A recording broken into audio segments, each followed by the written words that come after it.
I swear, this is the last time that I tried doing this. I was going to say it's like Groundhog Day. As if this time period isn't Groundhog Day enough. But let's try one more time to get our Ed to join us. Ed, bloody best fit, get the bloody hell. Your stories better be great. You better have some bloody good stories.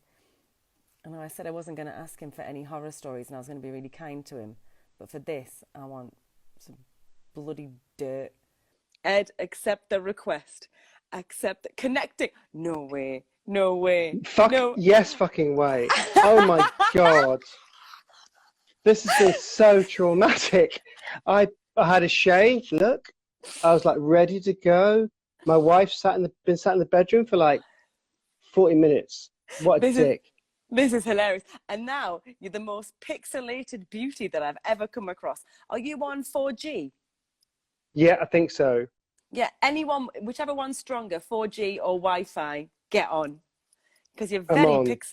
you've had a shave, but Yeah, I unfortunately, have. I don't think anyone can tell because you're incredibly pixelated right now. Okay, let me just shut my fucking laptop down. Right, Yes. we're just gonna go with it. We've worked so hard for Honestly, 44 minutes. I Jesus. mean, I'm not gonna lie. Yeah, I've had a few glasses of wine in the past 40 minutes, and that's all right. I'm pretty drunk. That's all right. That's good. Oh, fucking brilliant. So this is gonna have to be a power interview, like we did when I met you. Like it was just under 3 years ago, and I had to run to a pub to meet you in Stoke Newington to talk about your 9 favorite songs. Do you Hang remember on. that? Listen, this is not how this goes. You're not allowed to No? interview me. You're not allowed to ask me questions. That's the I know deal. it.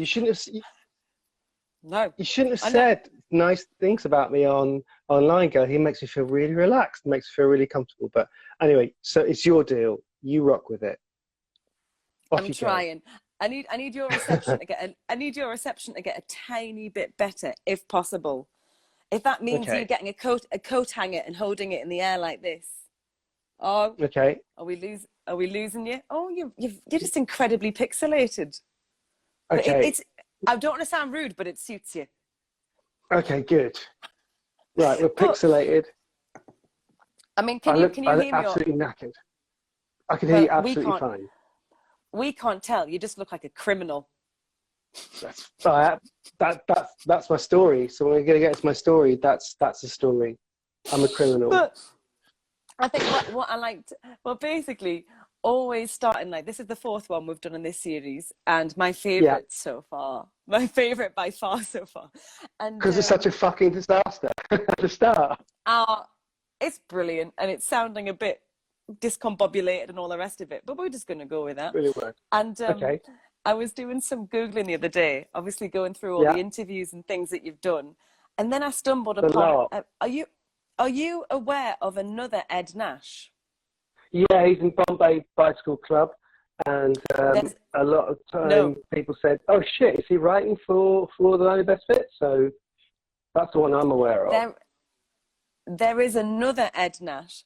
And this other Ed Really? Nash, there's the Ed Nash interview, the Essex man Hmm. who became a desert sniper against the Islamic State. Are you telling me that's not you? Fuck you, I'm busted. Not only am I late to this Busted. interview, I'm pixelated and busted. No, that's not me. I'm not a desert You were sniper. I'm so not from Essex. My love, you are so pixelated and the connection's really, really weak. Is there a little bit of the house you could, a bit of the house which doesn't have the glamorous bookshelf in the background? Like, has the bathroom I got a can better try. reception? It might do, Oh, but bless you. let me try. I've just got all these leaves. When I Listen, was, you keep talking. I don't think people are going to be that oh, I'm bothered going to about keep, me being pixelated, to be honest. mm-mm. It's the sound which is breaking in and out as well. Okay. Uh-oh. Right, man is moving. Okay. Man's moving. Man is moving. Right, I'm going to sit by my records. But you can hear me, so that's a very good thing. Oh, So, what? right, crack on. We can hear Gosh, you I now. really, So yeah. first, Crack on, Nads. All right.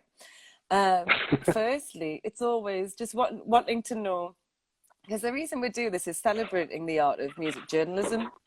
Uh-huh. Because it is an art, and I've always been on the other side of it, where it's always been a Yeah. case of like, it's always felt weird having a one-sided conversation where it's just me and someone asking me questions and not being able to ask them back. Yeah. So I'm always curious, why did you choose music journalism, and how did you get into it? Okay. I've rehearsed my answer early doors. In a nutshell, because I've been so late, I'm going to try and be succinct. No, That it's is fine. We've always still got an hour. It's fine. Oh, fine, then we'll crack on. I wish I had some beer. I was like a Oh, complete bless you. music nerd. You are still. Oh Oh, gosh, bless you. You're still breaking up shitloads. I'm so sorry. I'm not sure where I can go. Um, Have you is got this any Wi-Fi? better? Can you change from 4G to Wi-Fi? I can try. Wi-Fi, as I like to call it. Try it. Well, I'm definitely on 4G because it's on my phone, which I didn't know it had to be. Is that any better? No? Sounding, no, that you're sounding a bit better now. Okay. So I'm holding my phone like way away from me. This is like the most boring tech story for everybody ever. But in a nutshell, so in terms of how I started writing, I was a music nerd as a kid, and I think this is kind of the uninteresting stuff. And I used to go to lots of concerts and write literally on an A4 page a live review and send it to fanzines, and you just put it in an envelope and you never hear anything. And I loved the Smiths and I loved REM when I was a teenager. And John Peel was talking about this amazing Smiths fanzine. And when I was like 17, I wrote an article about when the Smiths broke up, why REM were their natural bore replacements. And I got letters to my parents' house about why it was a really bad thing to say it was a good thing the Smiths had broken up. So then I went to university. My best friend from school, a guy called Adam, joined the band, and Adam joined the band. Adam joined was called the Blue Tones, and they went on to be massively famous. And I sort of got a job and stuff. But I lived with them. I'm in Wimbledon now, and I lived with them around the corner from here about 20 years ago when they hit the peak of their fame. And then I joined With the the Blue band Tones. after. Yeah, they're like my oldest friends. Then I joined the band but way too late, and we sort of nearly signed a record deal, but then did, because we were at the arse end of Britpop, and we also weren't that good. But we did some nice tours and stuff. But so then once that band broke up, I sort of spent about 2 or 3 years thinking, oh, I still love music, but what do I want to do? And worked as we all do. And then a friend of mine said, oh, there's this website. I started like writing a blog spot, as everybody did, but nobody kind of read. And then a friend of mine said, oh, there's a website called What Culture that are really good, and they turned me down, but maybe they'd like you. And I wrote for them for a bit, and then their editor left. But he sent me a very sweet email and said, actually, you know what, you should go and write for the Line of Best Fit. They're probably the right fit for you in terms of what you like about music, and what I love about the Line of Best Fit is that it's all about writing about music you love rather than sort of nasty reviews. So I started writing for them about 7 years ago, and it's been the best time. And first thing I ever did How for long them have was a you? live review. How long have you been? The first thing you ever did for Line of Best Bit was a live review. It was. I used to do. I really miss doing live reviews now. The first was a live review of the singer at the Oh, Dubs, guy called Jimmy Goodwin. I'm so sorry I keep interrupting you, but it's breaking up so much. I don't think people can hear you either. And it's such a shame because I'm hearing the Blue Tones and Jimmy Goodwin, and I'm like, I want to hear these stories. Is there Okay. are you on what? It's another boring tech thing, but people are patient and people are kind is one thing that we've learned recently. Yeah. Are you currently on your 4G or your 3G or I'm on my 4G. oh, can you And my try arms are stretched Wi-Fi? out. Can you try switching to your Wi-Fi? I can try that. Wi-Fi. Try it. Give it a bash. Why I fi. Why I fi. Why I fi. Okay, if Yeah. someone's just said, I can hear Ed fine, I just can't see him. So I think, hearing me is probably better than seeing me. And I'm now on Wi-Fi, and that's Oh, I obviously not can any hear you quicker. better now. I can Okay, hear you good. now. People are saying the audio's fine. Brilliant. Bang on. Good. All we Sorry. need is the And audio. so, what were you saying about the Doves and about Jimmy Goodwin before I interrupted you? So that was the first live review I ever did, and it was really weird. But beautiful. I kind of got there. Whenever I do live reviews, I write notes. I bring a notepad, and just people tap you on the shoulder all the time. Go, do you write for the enemy or do you write for Melody? So and sort of doing that with Jimmy Goodwin, and then the next live review I did was Lord at the Brixton Academy, and then at Bethel, and doing live reviews was brilliant. I did album reviews, but what I thought I'd be really good at would be interviewing people, as hopefully Yeah. you found when we had a chat. So then I just started doing features, and just loads of brilliant things happened. Like when I started the story, I talked about Johnny. I ended up interviewing Johnny Marr, and it was just the best thing ever. Nadine Shah. He was just lovely, and so that's what I enjoy, is just This is talking the to people about thing. music. Go on. Yeah, this is the thing. I was going to say to you, like, with a few of these past interviews that we've done, I go to people like, give us Yeah, your horror stories. Because, I do want the goss. And I do wonder, like, yeah, how no, people navigate themselves. Yeah, how people navigate themselves through really awkward interviews where someone either gives them, one-word answers, or they're just not in the mood for talking that day, or they are just an arsehole, or they could be inebriated, which is also a reason for maybe arsehole behaviour.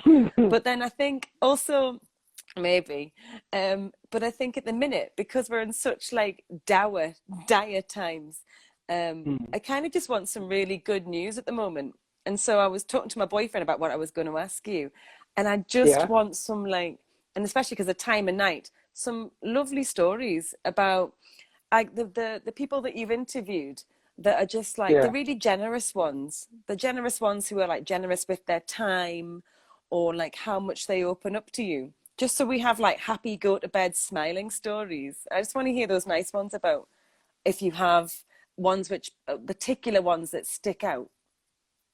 Right. So there's definitely. I mean, one thing it's probably because my parents are Irish. I'm sort of kind of ish good at talking to people, but and I've had a couple of sticky interviews, but you know what, they happen, and as you said, it's like you're interviewing someone that's like the fifth time they've done an interview that day. But two stories that are Yeah. really brilliant, where people just gave me unlimited time, and the first one I'll talk about is Angel Olsen, who I think is, alongside yourself, I think she's the best songwriter of of her generation. She's just incredible. And I Yeah. interviewed her about 3 years ago over the phone. Over the phone is just not as good as just sitting down with someone. It just isn't. But so when she was released, before she was releasing All Mirrors, her record last year, I did the Yeah. first interview in the UK, and she was just she's got a reputation for being spiky, and that's absolute bollocks. She's lovely, and we basically spent 2 hours talking about cats. Because I always try and think about how can I get away in with people, and we just spent Yeah. so long, and didn't. She got to the end. She goes, "Did you get what you needed?" And it was like, "No, sorry, I shouldn't have talked to you about cats for so long." And she said, "Come back on Friday." We spent another like 2 hours talking as we did a photo shoot, and she was just so bright and so sharp, and just gave that time. And you interview someone that's done. You sort of see you later, and you write your thing, and that's the way it should be. But she like sort of stayed in touch, and I got married in October, and she said, can you send me a picture of your wife, and send me a picture of the day and stuff. And she played in February, and sorted her seats and all this sort of stuff, and it was just incredible, and it just reminded me of why I love doing this. Like when you talk to people as a music journalist, you should absolutely fucking love music, right? And you should enjoy talking about music. You shouldn't be jaded about it. But And talking I to mean, someone who's the fact so into it is amazing. that she was so like so friendly with you, enough so to be like, actually, did I give you enough, and can we do this again? It's Yeah, also it's a sign of it's a sign of a really good interviewer as well, because there's so many people maybe. that you come across. No, it is and I know for a fact you're very good at it, because you've interviewed me before and I had a really good time. In fact, you were the first person I contacted when I had the idea about doing this series. But I it's like, know. I was so glad. are you, but is that something that you're consciously, are you aware of that? Do you know that you have this kind of ability to make people feel at ease? And do you know, and if you are aware of it, for other like budding music journalists, because we've had a few that have been listening in, like what advice Yeah. you can give for setting an environment to make another person feel comfortable, or what needs to be in place to make a good interview? I think one is being relaxed, and which you should be. I mean, I've been starstruck certain times. When I got to the pub to meet you, I was like, fucking hell, that's Nadine Shah. And she's texting me on the way up and she's buying me a pint. Okay, be cool. But I think That's my one trick. thing that is a fucking amazing trip, because I was like running late because I just interviewed Soccer Mummy. It was like her first interview, and she's brilliant. And I was like, shit, and it overran, and I interviewed you, and then I ran back and finished doing another interview with her. I think a really good thing to do, and it's not tricks, it's just thinking about how you'd like to be spoken to. So if I think about an example, actually I'll think of two. One was like the last time I saw you, actually, when I just interviewed John Grant, when he did the thing at Roughgate. I knew John. Yes. I mean, I loved John, and I think his music's incredible, and his interviews are always incredible.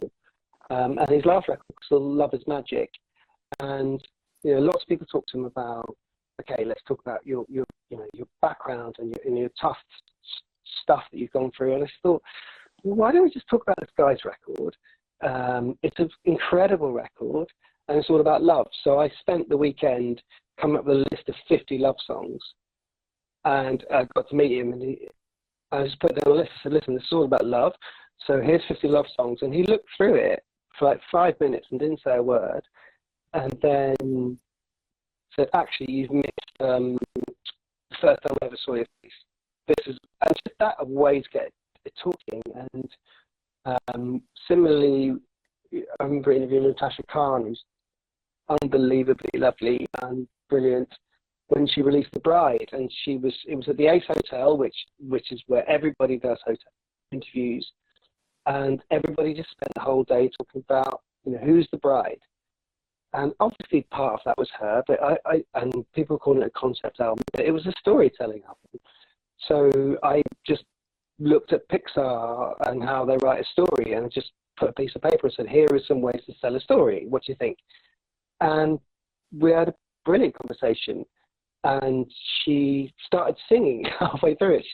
She sang In God's House to me on the balcony of the Ace Hotel, which is one of the best moments ever. Just hear this amazing voice. But I think interviewing, if you sort of go in with a list of like 10 bullet points written down on a page, people are going to be looking at that, and it's going to unnerve them. You just got to think, this is a conversation. Yeah. I was actually asked by a band once, like last year, I interviewed Fontaine's DC, who I loved a bit. I think they're incredible. And My one of the children. best experience. Your children, Fontaine's. Well, we're going to talk about Lemon Twigs in a minute as well, where I didn't have any questions for them. I just went in and did it. But they just walked. We're waiting for them outside Bayswater Tube, and they just walk. I just saw these 5 guys walk up towards us, like, that's a band. That's a band. That's a gang. They just looked the business. But all I had for them to do, I knew I wanted to talk about Dublin. I knew I wanted to talk about poetry. I knew I wanted to talk about the fact that I was Irish. My parents were Irish, rather. And the fact that everyone just calling them a punk band. I just thought, this is ridiculous. They're not a punk band. They're a rock and roll band. So I literally just had 4 circles written down on my notebook. And when we sat down in the pub, I said, what have you got there? I said, rock and roll, poetry, you're not a punk band, Irish, and Dublin. Sorry, 5.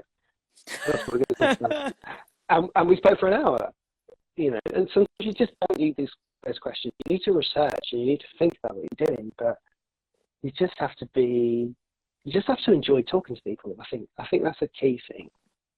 Yeah, And and it seems like, but it seems like such a simple thing to say. Like when you say it like that, it seems like, well, yeah, yeah, of course, if you're going to be in this game and you're going to be interviewing people and asking them often in so many interviews with, because I've been interviewed a lot, they end up being like yeah, therapy sessions and you're asked really intimate questions by strangers. And yeah, that's not it, that is not a usual thing. You don't normally meet someone, hi, so tell me about this song. Is this about your mother who is ill? Is this about your father who did that? What the hell, I've just met I you, know. lady, or whatever.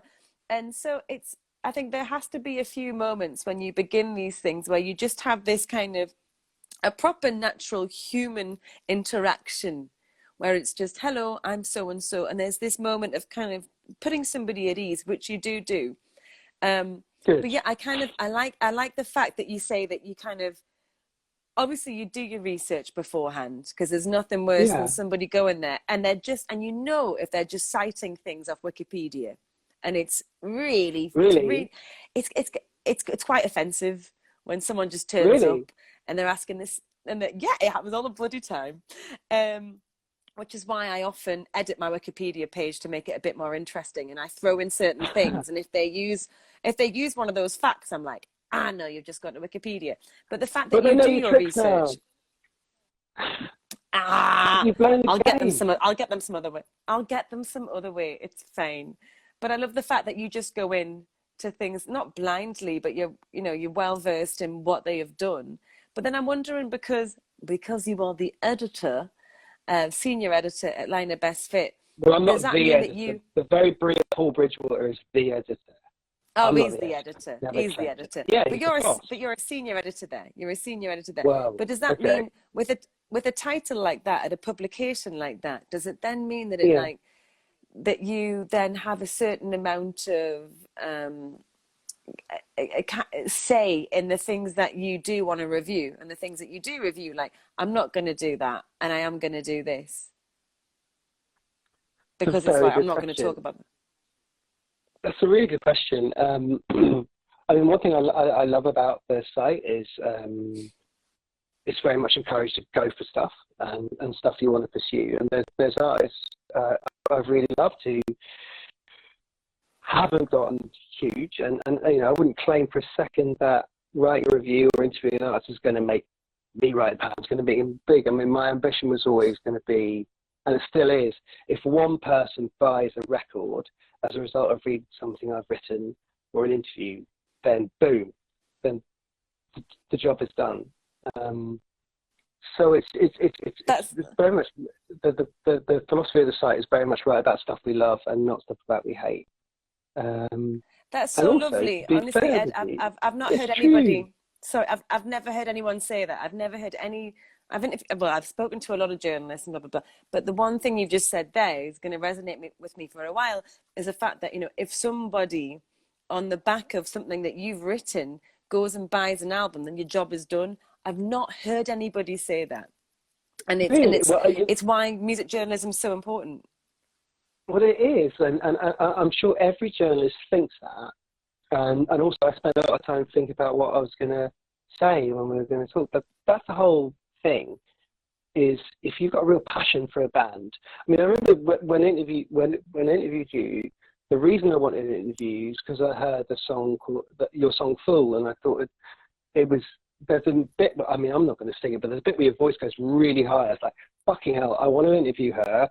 And as soon as we started talking, you were talking about voices, all about voices. And you said one of the best lines ever when we were talking about Scott Walker. You said, you know what, he could shit in an envelope and I'd buy it.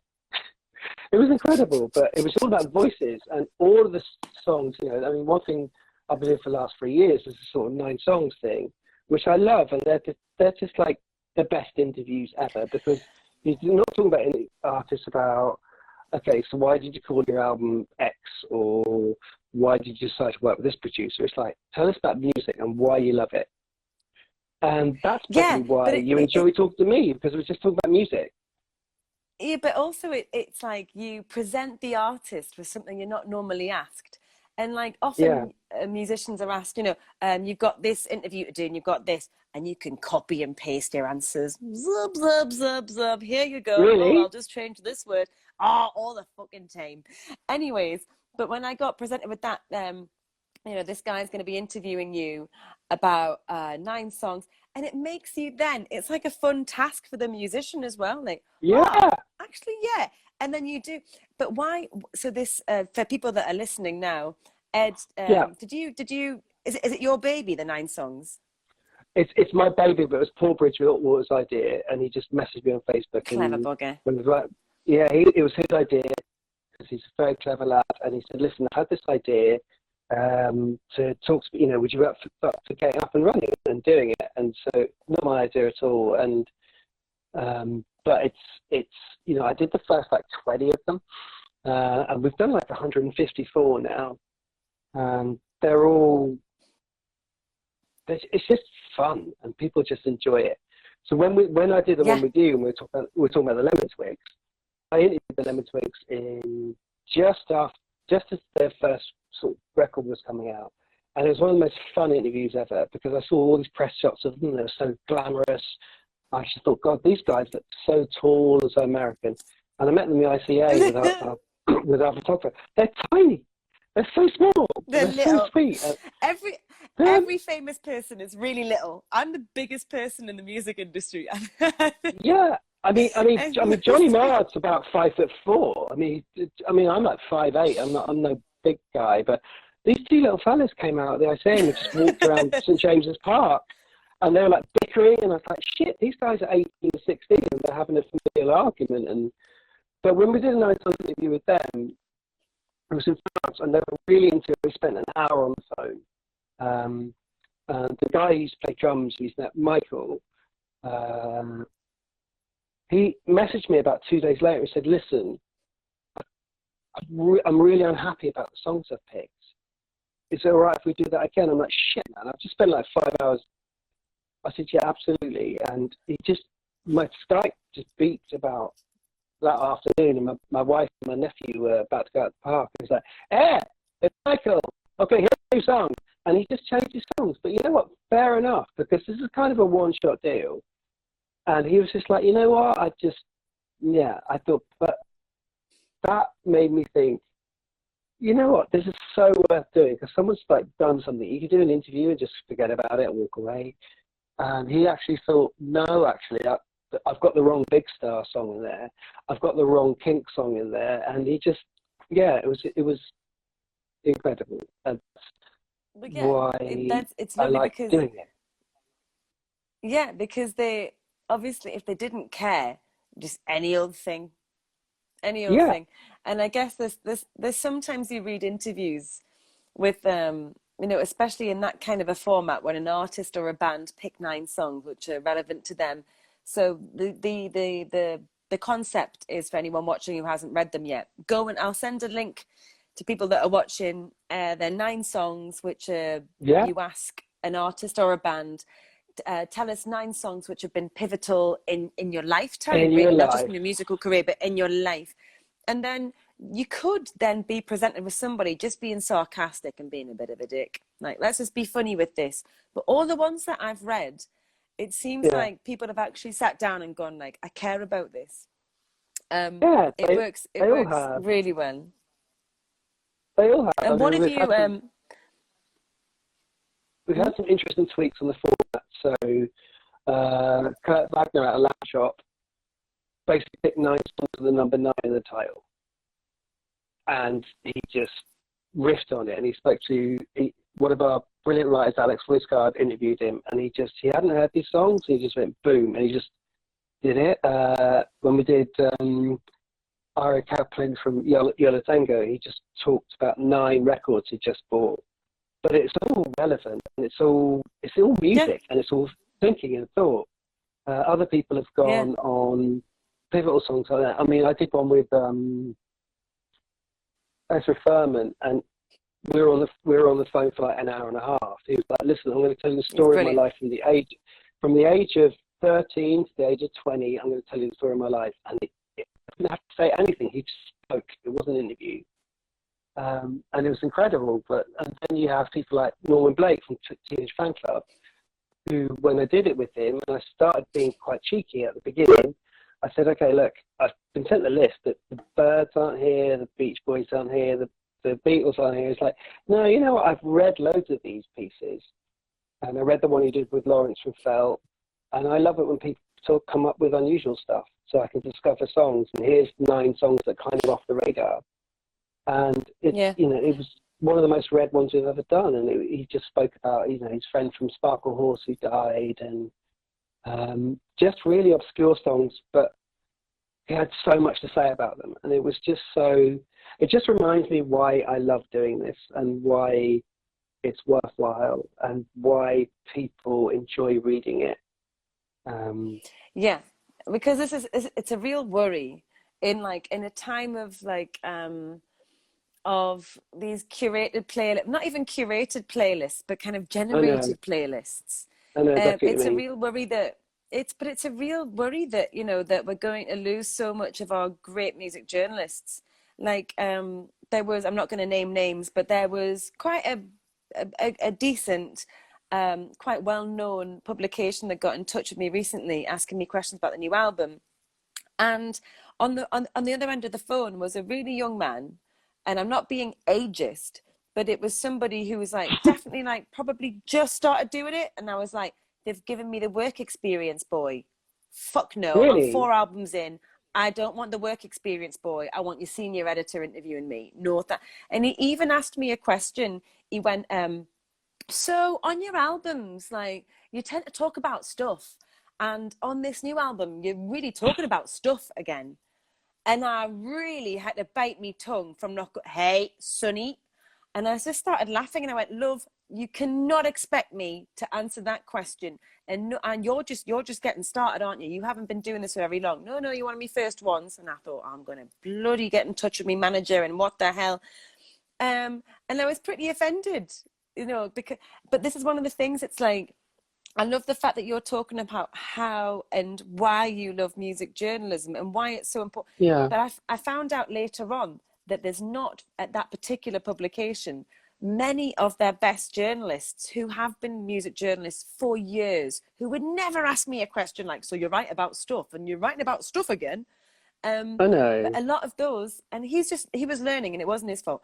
And we had a joke, and I spoke to him about it later on. But Mm. finding out about that publication, they can't afford these well-versed these journalists who have been doing it for years. And then it means that publication is then going to really bloody suffer, because they're not getting people who ask proper informed questions to musicians. And Okay. it's an art which is worth fighting for, I believe. Well, then I've got something to say to that. In a nice way. So obviously in a nice way. And you told me when we were having all our technical problems, you said just be as quick as you like. One thing, you know, when you sort of move towards editing people's stuff, I feel like a complete art. When someone sends me an article and they haven't quite nailed it, I'm sure there's people out there who I've worked with just thought, this guy just sends me so many notes and he drives me insane. But one thing that I loved, you know, I started writing properly when I was like in my 30s, 40s. I loved it when you send an article to someone and it gets published and it's been changed. You just think, okay, you really didn't like that. When you send an article to someone and they send you back loads of notes going, how about A, B, C, D, E, F, G? I just get a buzz up thinking, fuck. All right, yeah, I thought about that. Next interview I'm going to nail that. So with the guy, the guy who interviewed you, I would expect. I mean, I've asked for interviews to be redone. All right, I'm that mean about it. When I've got copy back, it could be a combination of the writers just, you know, interview the artist and they're in the wrong place, what have you. And I've said, listen, we can't run this, and then that happens, and it's all about getting stuff better. And I think music journalism is going to be fine. I mean, I want to give a shout out to Loud and Quiet magazine because they're having a tough time. They need subscribers, but the writing of that magazine is off the chart excellent. The last day before lockdown, I actually got the train into Oxford Circus so I could go to Soho and pick up Loud and Quiet magazine, because they had an interview with Kelly Lee Owens, and I was going to be interviewing the next day, and I thought, okay, I want to read this so I don't ask her the questions they've asked. Yep. But there's always going to be room for good journalists, and I think there was something happened in the 80s when I fell in love with music writing, like say Enemy and Melody Maker writers. These dudes were just amazing writers, and everyone thought, God, where did you come from? But they spent 5-6 years writing for fanzines and distributing printed stuff outside Echo and the Bunnymen gigs, and they kind of laid the trade from there. And I'm not a perfect writer, but any means the imagination. I mean, when I talked about the Angel Olsen interview, I sent the copy of that to Paul, our editor, and it was like 9,000 fucking words long. I mean, who's going to read a fucking 9,000 word article? I mean, it ended up being 4,500 words, which ain't short, but he just edited the right stuff out of that. Yeah. And it was just, I'm still learning, and you never stop learning. I think as a writer and also as a musician, if you go, right, I'm really at my peak now, I'm on the money, then I think that's when you start getting a bit shit. So when you're talking about your hero, Scott Walker, if you look at Scott Walker, when did he ever stop learning or ever stop being brilliant? Never. He did all these amazing bloody Scott 1, 2, 3, 4, and then all this crazy stuff. He just kept changing and evolving. Yeah. And I think music writers have to do that too. And the format, whether it's print, whether it's online, whether it's long form articles, whether it's short pieces, the bottom line is you just have to really love music, and you've got to keep wanting to learn from other people. Everybody I work with at Line of Best Fit inspires me, and I read all of their stuff all the time. I think, shit, that's got a really amazing turn of phrase. I'm not going to steal it, but I'm going to be inspired by it. I remember reading Melody Maker in the 1980s, and I loved them because they were really cocky, but they loved music. Enemy were always a bit I mean, it's different now, but Enemy were a bit like, they were awful. Classic example. Well, no, they weren't awful, but a classic example is when Stone Roses album came out. Enemy gave it a guy called Jack Barron gave it a very kind of, this is just 60s music I've heard before, and 6 out of 10 or 7 out of 10. But Bob Stanley wrote about the Melody Maker, and I think the last line was, "This is a trip," and he absolutely got that record. And I'd never heard it, and I went to the record shop that day and bought it, and I came back, I was like, fucking hell, this is incredible. So I think that passion for music is just tantamount and vital. But I don't think the art of brilliant music journalism is ever going to get lost, because people will always love music. I hope so. But you can train people, and if people don't do a good interview, look, shit, I said to you before that I didn't want to talk about horror stories, and I've literally only had 2, and I've done about probably 200 interviews in my life. But they can happen for a variety of reasons. And the guy who rang you up, he might have been really fucking nervous. Because, he might have thought, shit, yeah. He might, yeah. But then but I can recognize it because I've done so many interviews. Then I started kind of like mothering him, going like, listen, love, you cannot be doing interviews like this. And we got on really well, and I got him laughing as well. I was going, you cannot. Well, then he's lucky. He's lucky you interviewed you. Imagine if he had someone horrible. I'd also told him, I'm going to be telling this story, love, because this is hilarious. I'm not going to name names, but I'm going to be telling this story. But there's just this, I mean, because I've spoke about this before with other people, but it's because of the nature of how, I mean, I've seen journalism myself, music journalism, change so drastically since I was younger until now. And I think one of the reasons being, there's a thing that I miss, and I wonder if you agree with this as well, or if this is why. Because of this kind of generation of social media, where like, I think that, and myself included, and lots of other artists, I think you now become so self-aware when you're being interviewed that anything that you say could then end up on Twitter, and then it gets retweeted and all it gets circulated everywhere. And so I feel like a lot of musicians do end up policing their thoughts. And then as a music journalist, it must be so frustrating to you when you're asking these questions to people But do you find that the musicians are being more guarded when giving you? No, You're not. no, not at all, actually. Um, I've not found that. And I think maybe that's in part possibly because of who I write for, and people know that we're never going to stitch anyone up. Yeah. I mean, one thing from social media is if you've done an interview, or if you're going to sort of share it on your Twitter feed or your Instagram, what have you, a really key quote is a killer because people want to read it. If I interviewed you and said, Boris Johnson should be shot in the head, which of course you would never say, but if we put that as the stand first, as the lead, then that can happen and that can generate loads of controversy, and that happens to loads of footballers. But I've not seen people being guarded at all, but I mean, I've definitely had interviews where people are for the first 20 minutes are kind of a bit, the guards up because it's like, that you're the sixth guy of the day walking through the Ace Hotel. Yeah. And they've just been almost kind of sound quoted out. But I don't think I hope it doesn't happen that often.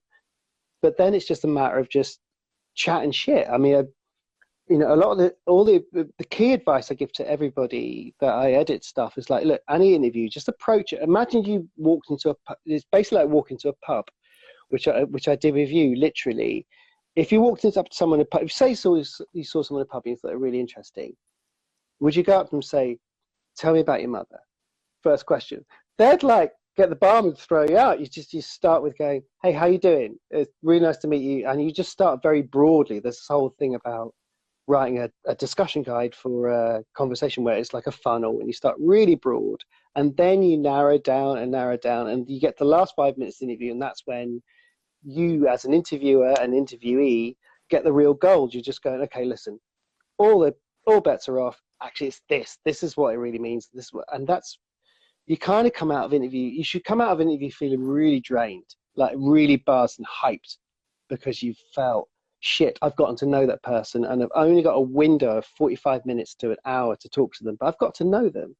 And equally, they should come out of it thinking, I got to know that guy or that woman, and I love talking to them. Yeah. That's the buzz, and that then translate into your copy and your writing, and that does the job. Yeah. I don't think people should be guarded. I mean, God, I grew up. I was, I was friends with the Blue Tones, and I was around the whole Britpop thing, and that was guarded. That was just journalists going, so you're having a fight with this band and you're having a fight with that band, and none of the bands were having. Well, some of the bands were having fights, but not especially. But it was just that kind of like, you had lots of TV shows where it'd be like a 1 minute segment where the singer of a band would go, I don't like band X.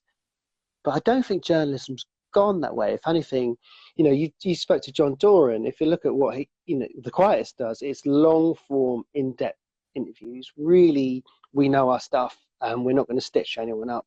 If you look at what we do at the Line of Best Fit, it's like we really love music. If you look at Loud and Quiet. But also want to shout out to the emerging websites. Like we're really lucky enough to have the founder of a website called Get in Her Ears, a girl called Kate, who's incredible. She's the founder of that, and it's just they just write about women. They just write about music by women. It's a whole women thing, and they are just. This is just like, hang on a minute. This is like these are new trends, and these incredible trends, and look at how's that changed.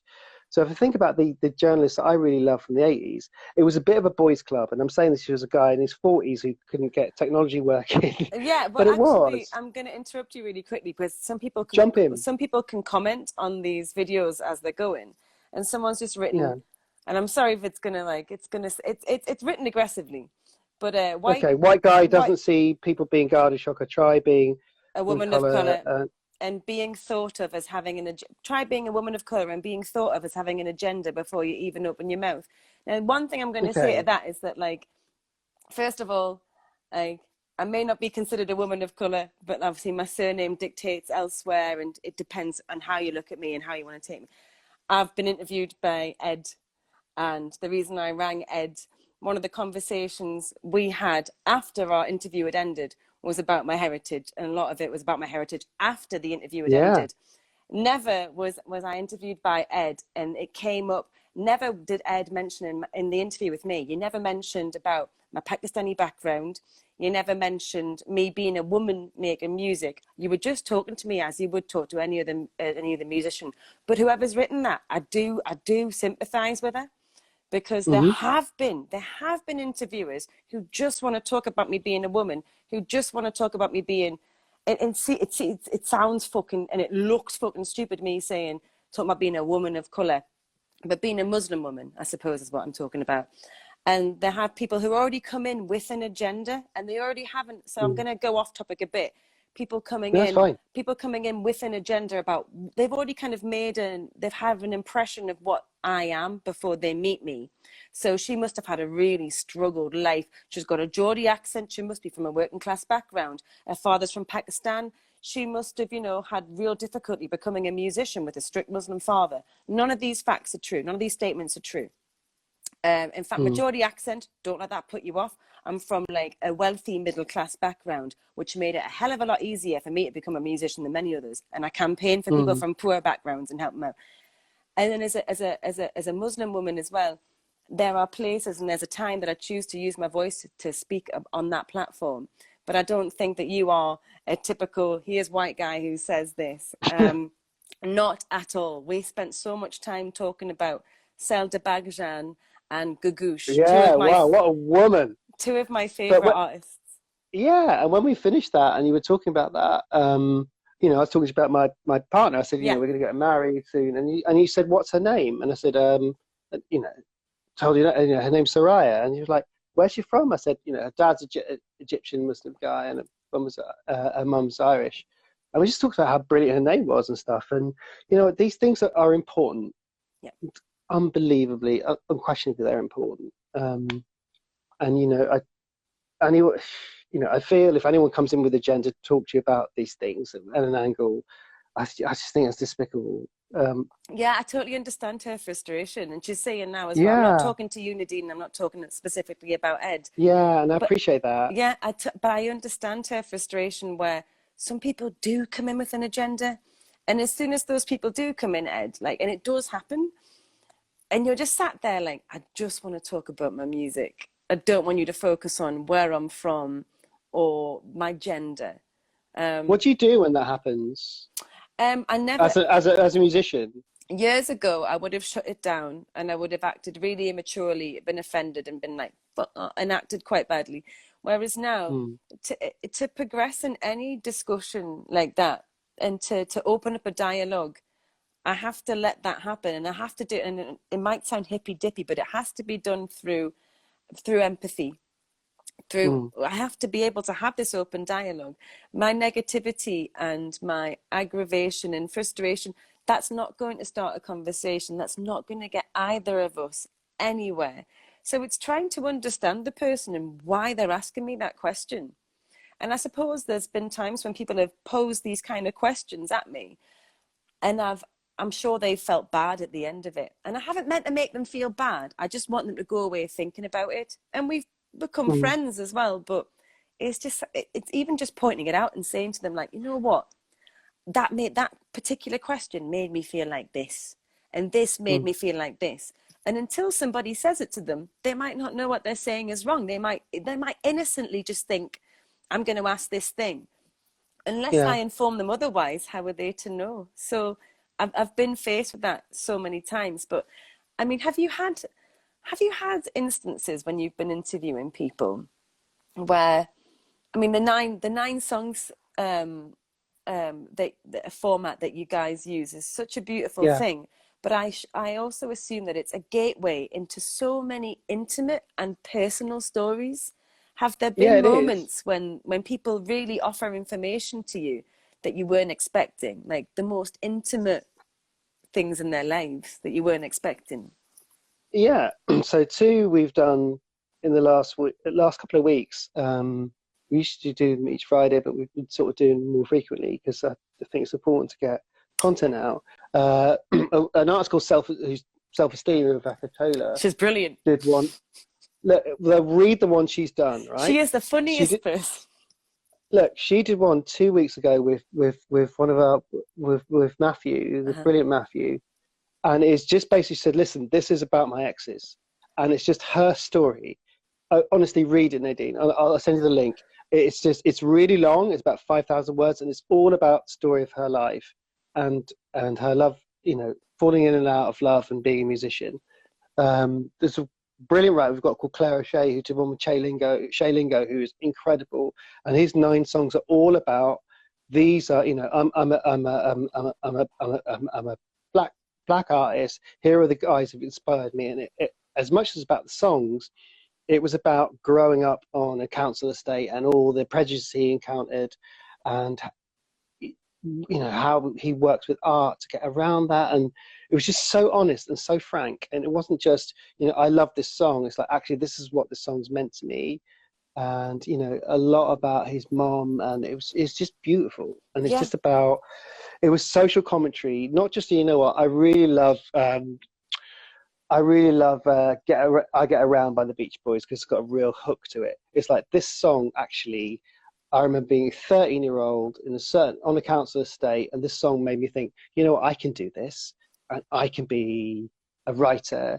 And actually, the way they perform, and that's, yeah, it's honestly really, they're both very, very long reads, but I recommend them. It would be the best half an hour you spent reading stuff in, and I'm not being a salesman about it. They're just incredible.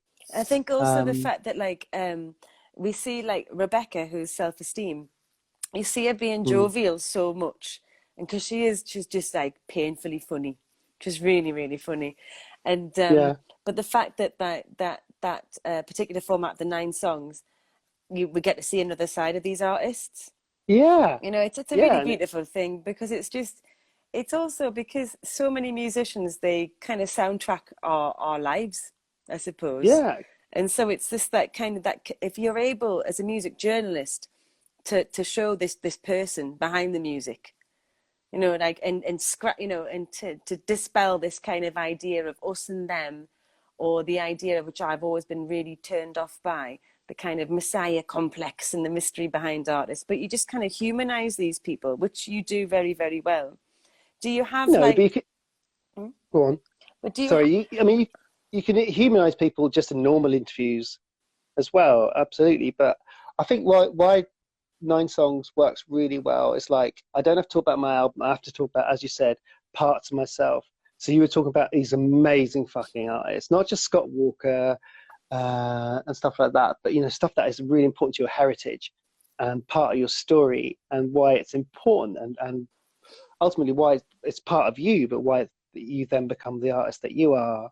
Um, and that's why it works. That's what, you know, if I wasn't doing it, I'd read it, you know.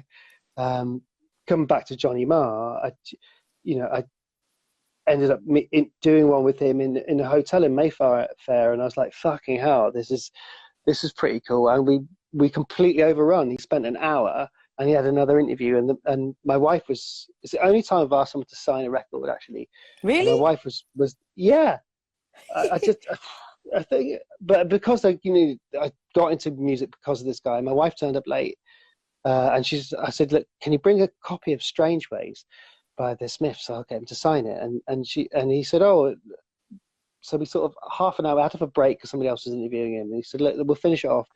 Bring your wife up. And she came up, and he just signed the record. Of course, he went, to Soraya, peace and love, Johnny. I was like, dude, it was meant to be signed to me, but it doesn't matter. Brilliant. But he just picked 9 songs from the 70s when he was a kid growing up in Manchester, like the Stooges and Bowie and T-Rex. And halfway through, it's like, you know, you probably expected a lot of this. It's like, you know, it doesn't matter.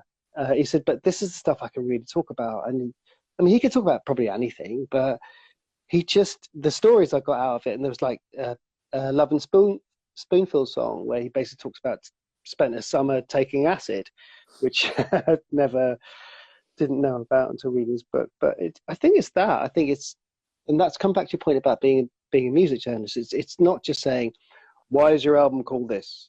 It's just, tell me about you, and Good. off you go. Yeah. Because that gets really dull.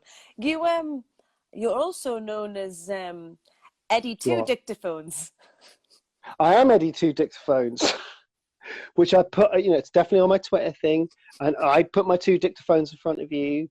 That sounds really fucking weird, It does, obviously. it does, but it's Look, funny. that's a really important thing. I was just pointing my finger. One of the first interviews I ever did, my dictaphone did not work. And I made loads of notes of the phone. It's, phones break, apps break. It's just kind of backup. And no one thinks you're weird if you put down two recorders in front of them. They're actually, you know what? Thank fuck, because if you basically say, I'm not going to have to ring you back and we're not going to have to do this all over again. That And happens. also, well, it's happened to me once, like really a long time ago, and it's never happened since. But then you made sure it never happened again. Do you know what I mean? No. It's like that's not happening. Have you really been, 'cause this last weekend just passed? Should have been Yeah. the Great Escape in Brighton. I don't know if you go to the Great No. Escape. No, it's not. I'm far too old to go to music festivals, but it should have been the Great Escape. What? No, you see, I don't think you're far too old. But Maybe. I would have thought that it's a kind of, in loads of industries you have these kind of trade events where it's like my dad sells curtains, so we go to textile shows once a year. Everybody from the Yeah. textile world shows up. And the Great Escape is kind of the British equivalent of one of those, like our South by Southwest, where you get all the music journalists. And I just think, like, is that a place where music journalists come together and you kind of I'm wondering if there's like competitiveness between music journalists, like I got the spoof, I got the scoop, I got this, and then when they come together, is there that kind of sense? Is it camaraderie, or we've actually? This is so fucking annoying. We've got 2 minutes left, so I'm gonna Okay. scrap that question and quickly ask you. Okay. Go on then. What has been your proudest moment as a music journalist to date? Obviously interviewing you. We're talking about Scott Walker, right?